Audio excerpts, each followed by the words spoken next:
Biodegradable नाही अशा कुठल्याही मटेरियलची फुलं जर असतील तर त्याच्यावर बॅन आहे, तो अधिक स्पष्ट व्हावा या संदर्भात GR काढण्यात येईल। आणि अशा प्रकारच्या फुलांचा वापर करणारे डेकोरेटर देखील शिक्षेस पात्र असतील।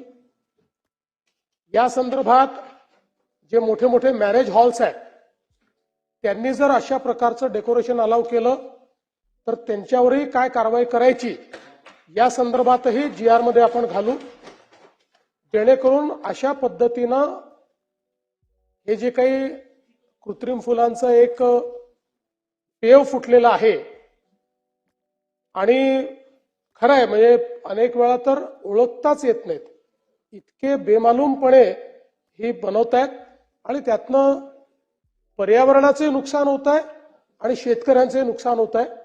त्यामुळे निश्चितपणे त्या संदर्भातला जो काही पुढची कारवाई आहे ती आपला जो पर्यावरण विभाग आहे तो अधिक चांगल्या पद्धतीने घेईल आणि याच्यामध्ये मग इतरही विभागांना जर त्याच्यात समाविष्ट करून घ्यायचं असेल तर ते समाविष्ट करून घेतलं जाईल।